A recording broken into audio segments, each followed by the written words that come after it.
Hey folks, welcome back to another video. In today's video, we're going to be looking at the 2021 Virginia gubernatorial election, and we've got some breaking news out of the Commonwealth of Virginia, and we can, right now, I'm going to inform you right now, Glenn Youngkin has taken the polling lead over Terry McAuliffe in this race for the first time ever. As of just like an hour ago, when I got on my phone and I saw Glenn Youngkin has the lead. He's currently up by about 0.6% in 538's polling aggregate, which is crazy. It's a moment I did not expect us to see. It's a moment that a lot of people, I think most people, did not expect to ever witness. And here we are. So, in the polling we have seen right now, the last few polls that have come out, especially today, have put Youngkin ahead, and even yesterday he had an even better day where he had one poll that had him up by 8%.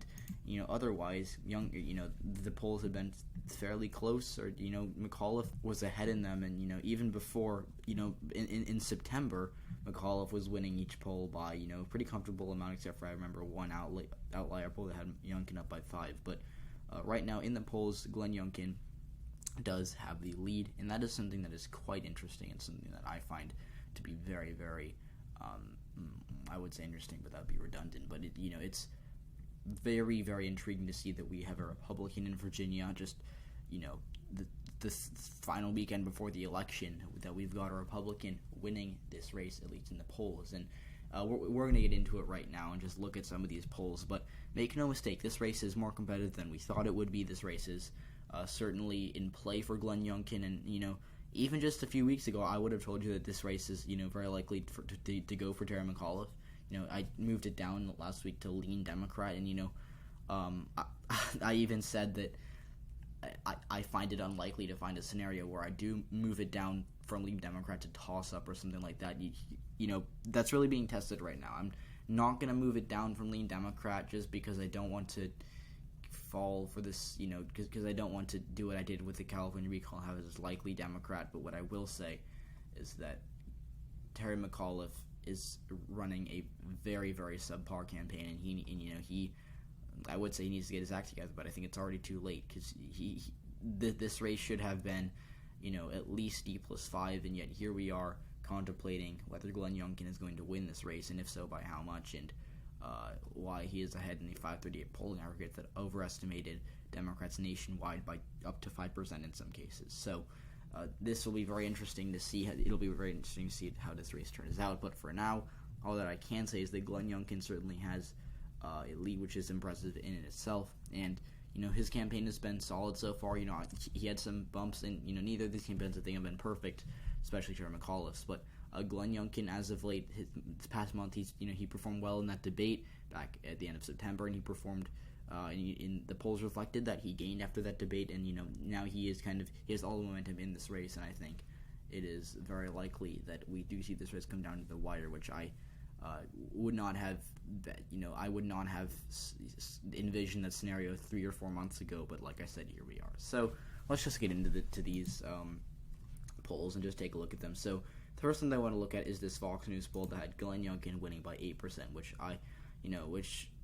I found to be ridiculous, if we're being completely honest. I know that this, I know I just kind of hyped up Glenn Youngkin. I said that he's doing a good job, which he is, but you cannot tell me that in a Biden plus 10 state, or a state that was Biden plus 10 11 months ago, that the Republicans are going to come back in a decently neutral year and then win by 8. Like, if this was 2010, I think that I'd be more on board this with.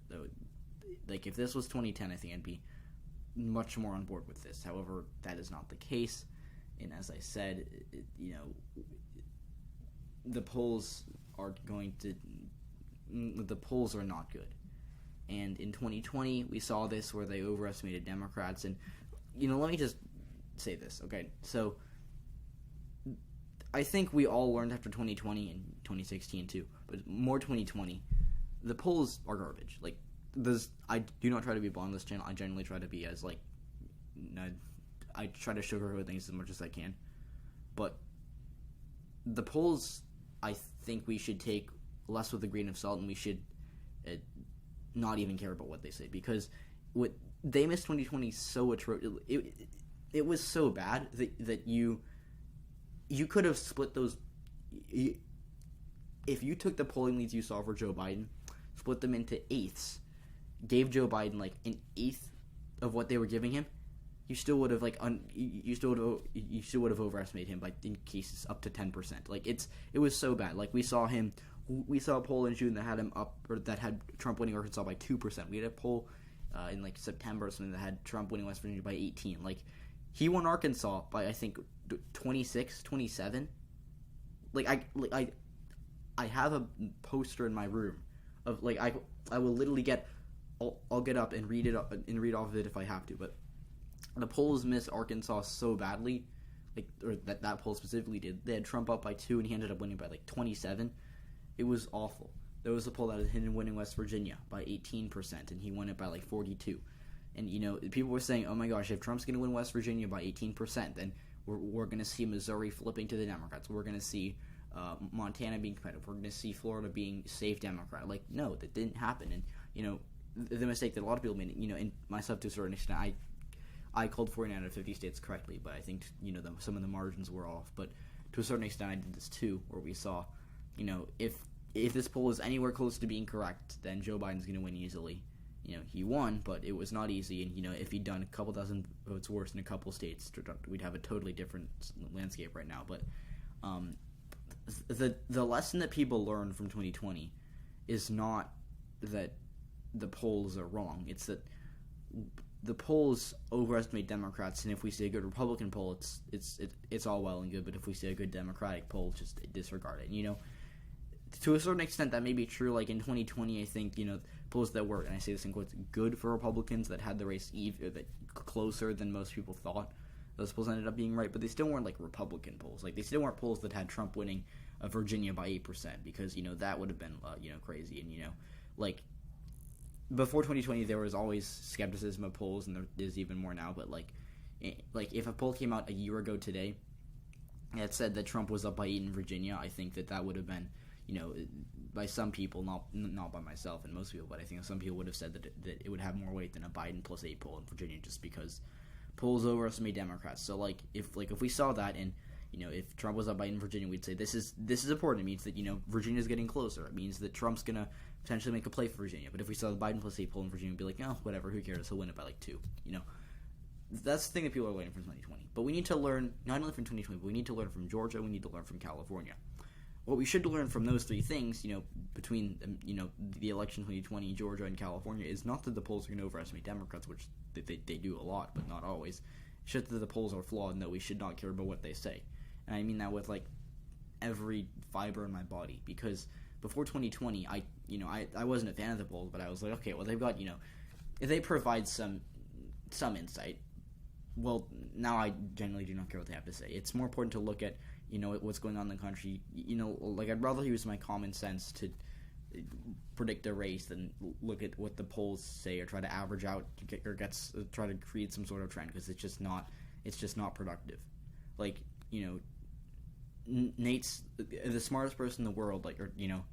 I'm not calling Nate the smartest person in the world, but like if he were to average out every poll and have what we would think would be the gold standard, or the epitome of knowledge of, I guess, polling and statistics data or math, he could average out the polls, and he could do whatever humanly possible and get a number that is 8 points off just because of how bad the polls are. Like you can be the smartest person in the world and you can read the polls, and if you only make predictions off the polls, you're going to be making a bad prediction, just because that's not how it works anymore. It might have worked that way 20 years ago. It might have worked that way in 2008, but it's just not the way it works now. Like I've been saying, I'm not saying that you shouldn't, or actually no, I am saying that. But what I'm saying is that just because we're ignoring the polls, it doesn't mean that there's not other ways to look at or analyze data, because there is. It's just that polling, for me right now, especially when we're seeing wacky polls like this, it's just not the way for me. Now, I'll say one more thing about my tangent on the polls, then I'll get back to this poll we're looking at for Fox News. But we saw in 2021 has been a very up and down year for Democrats. Not meh, it kind of averaged out to meh, but up and down.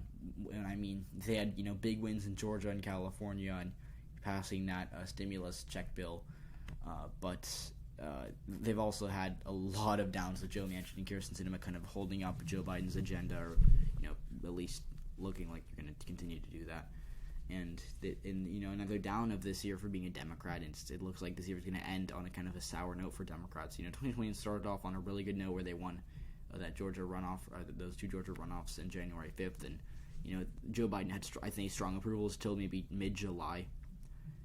So I guess you could say the first half of 2021 went to the Democrats, but the second half is always more important. The Republicans are winning it, but either way, 2021's been a very up and down year for Democrats, and throughout all of that, the polls have still managed to underestimate them, which I know sounds weird because 2020 they overestimated Joe Biden by like 16 points in Wisconsin and four points nationwide. And I keep going, like Biden plus 11 in Florida, Biden plus 2 in Texas. Biden's supposed he was supposed to win Ohio, or supposed to be competitive in Ohio, and he lost it by like 7 or 8. So for me at least, I'm kind of done with the polls. But in 2021, Democrats were supposed to lose the Georgia runoffs, or at least kind of split them.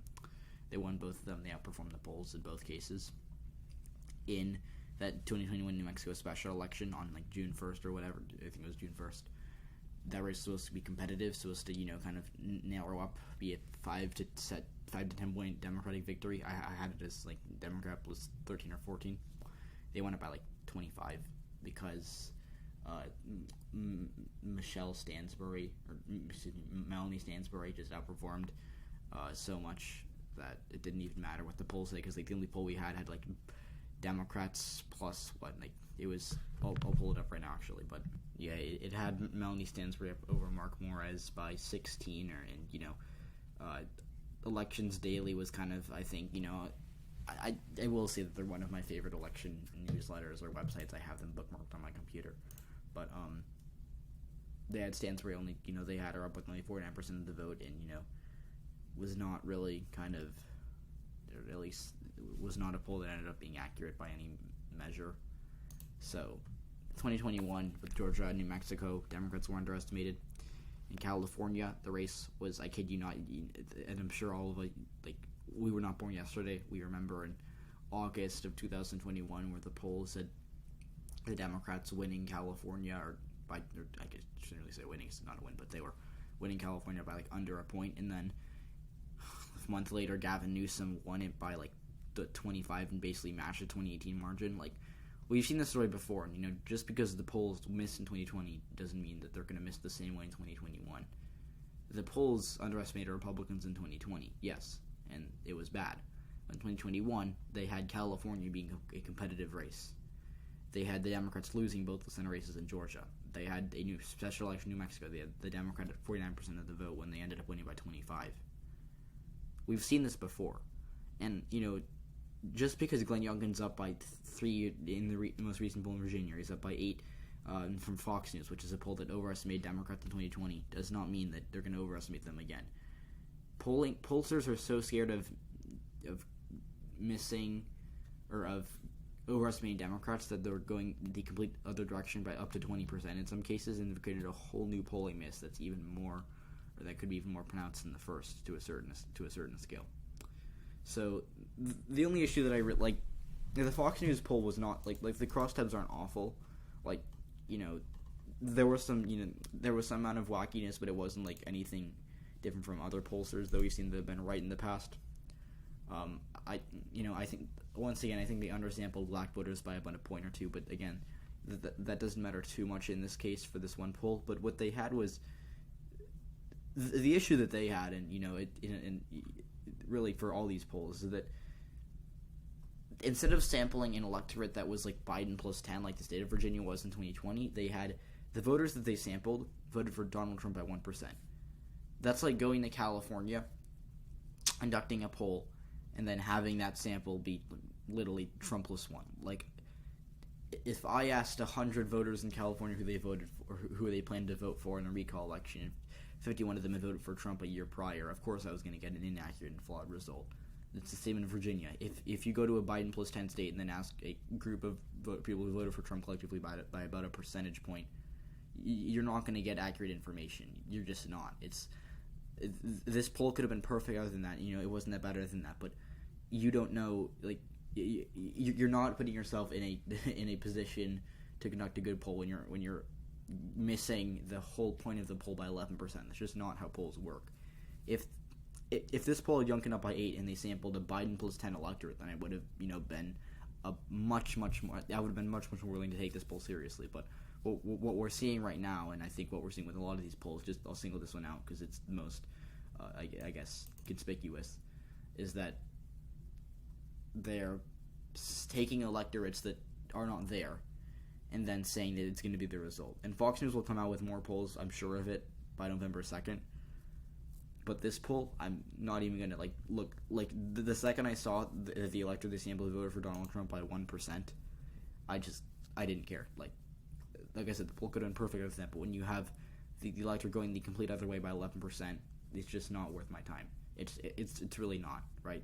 Like, poll analysis for me is something that I enjoy, and I'm glad to do it, and I think it's fun. But it's not worth it to spend 10 minutes making a spreadsheet of this poll when they have Trump plus 1 as their electorate, when they're sampling people who voted for Trump by 1% and say the Biden won by 10. It's just not worth my time. So I think that'll be it for this video. This was more of kind of like a podcast video, and I think looking, I wish I'd done a little more interaction. I did pull up this tweet on Informational Insights that had Youngkin up by 3. If this poll's a little better, it's certainly actually worth looking at, and I'll talk about it later on Twitter. Go follow me on Twitter, by the way. I'm at UAP YouTube. But, or at UEP_YouTube, rather, I should say. If this poll is a little better, it's still not great, but it's better than the Fox News poll. But, yeah, so I think, and I briefly, Glenn Youngkin did overtake Chair McAuliffe and predicted.